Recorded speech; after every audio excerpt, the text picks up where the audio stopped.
तो श्री पंडोग सकार त्रिकालदर्शी देव दरबार में आपको संदेश में हमने बताया है, कुछ ऐसे टोटके होते हैं जो जीवन को परिवर्तन करते हैं। जिनके घर में परिवार के बच्चे बड़े बुजुर्ग जुआ खेलते हैं, तो जुआ कैसे बंद कराया जाए, कैसे वो जुआ खेलने की लत खत्म हो।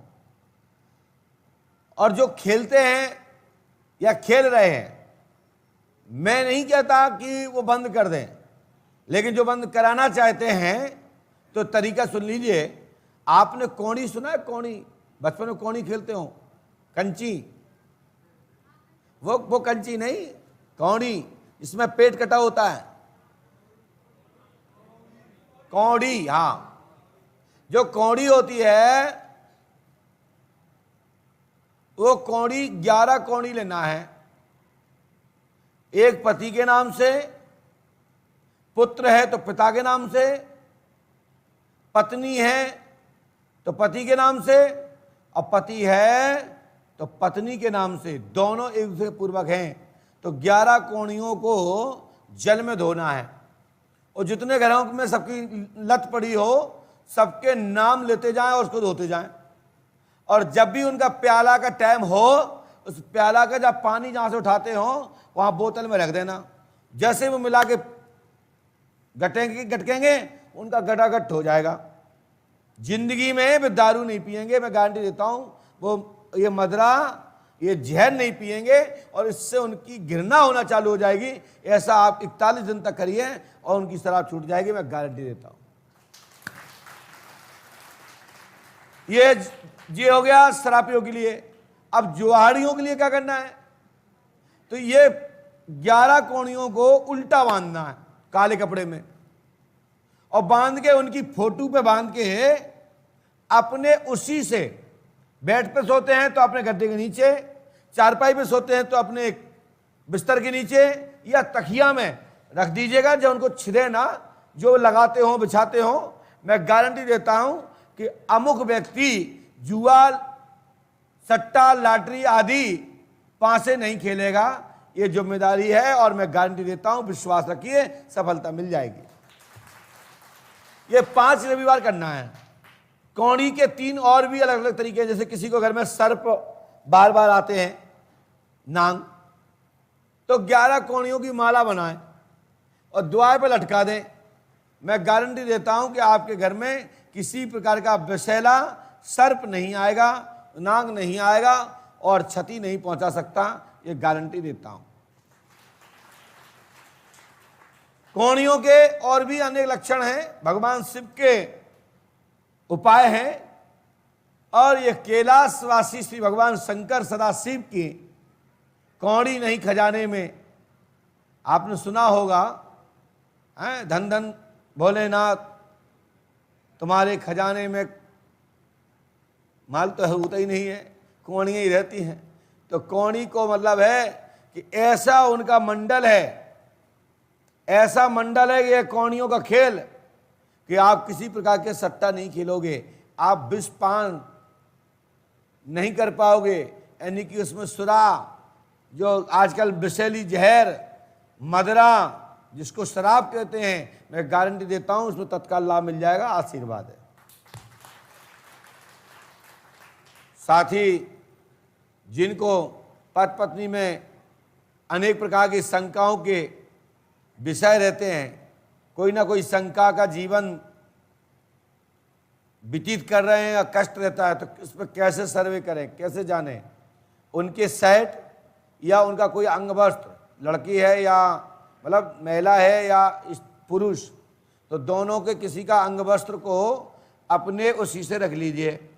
वो आपके सपने में आ जाएगा तीसरे दिन में कि इसका संबंध, इसकी बात किससे कहाँ होती है। लेकिन ये ध्यान रखिएगा कि हर किसी के बारे में नहीं आता, नहीं तो कोई और देख रहा हो, वो किसी का रख के देख टेस्ट करे। तो ये साधारण पुरुषों के आ जाते हैं, लेकिन योगियों के बारे में नहीं आता, ध्यान रखना। सोनू आज जी आप हंसते ज़्यादा हो, हमें मालूम है कि तुम कुछ गड़बड़ कर रहे हो। तो योगियों पुरुष की चेकिंग नहीं हो सकती। अन्य आदमी साधारण पुरुष के बारे में 3 दिन के अंदर ज्ञात हो जाएगा कि वो व्यक्ति पुरुष या स्त्री क्या लफड़ा है, क्यों परिवार से कट रहा है, क्यों दूर हो रहा है। जैसे सपने में आ जाए तो समझ लो ये बात सत्य है। पंडों सरकार ने कहा है 3 दिन नहीं लगेंगे। चाहे वो नास्तिक लड़की देख इस क्रिया कर ले, चाहे वो नास्तिक पुरुष, ये क्रिया का महत्व है। जिसका अंग वस्त्र अपने उसी से रख लोगे, तीसरे दिन आपको सपने में सब आ जाएगा।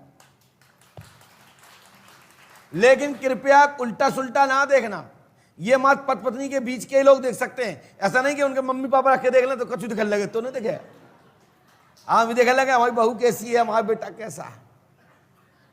हाँ, ये पत्नी और पति के बीच में जो सच्चा बंधन है, जिन्होंने अग्नि के फेरे लिए हैं, दीप के फेरे लिए हैं, हवन कुंड के फेरे लिए हैं, ब्रह्म संस्कार से विवाह किया है और आपने पति पत्नी का बंधन बांधा है, तो उनके लिए चेकिंग है। लेकिन योगियों पुरुषों के लिए, क्योंकि योगी तो योगी होता है, जो संत होते हैं वो संत होते हैं, तो उनके विषय में नहीं आता, उन पर जादू टोना नहीं चलते, क्योंकि सब यहीं से निकलते हैं। बोलिए पंडोकर सरकार की।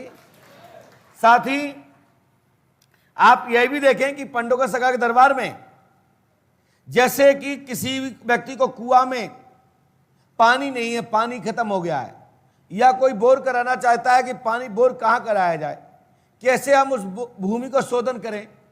कोई पंडा पुजारी या पंडित नहीं मिल पा रहा है, कोई ज्योतिष विद्वान नहीं मिल पा रहा है, गणिताचार्य नहीं मिल पा रहा है, कोई ब्राह्मण नहीं मिल पा रहा है, कोई योगी तपस्वी नहीं मिल रहा है, तो हम पानी का शोधन कैसे करें।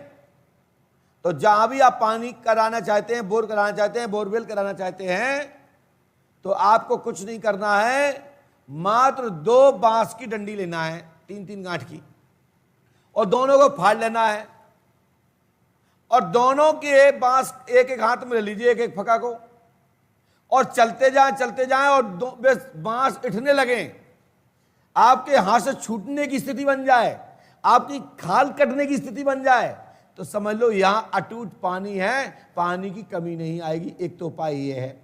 दूसरा उपाय है श्रीफल नारियल को ले जाना। जहां आप नारियल लेके घूमेंगे और वो नारियल आपका इतना भारी हो जाएगा, इतना भारी हो जाएगा कि आपको लगेगा कि हम 5-10 किलो वजन लटकाए हैं, समझ लो यहां बहुत पानी है। ठीक है ना। और 5 स्थानों पे कभी भी बोर कराइए जहां पर सर्प नाग देवता की बामी हो, वहां से 10 फुट में कहीं भी आप बोर करा लीजिए, आपको कृषि योग्य इतना पानी प्राप्त होगा कि आपके अन्य बोरवेल से जो 500-700 फुट नीचे हुए होंगे, वो तुम्हारे यहां 300 फुट पे पानी प्राप्त हो जाएगा। जो 1000 पे निकले होंगे उनका 600 पे हो जाएगा।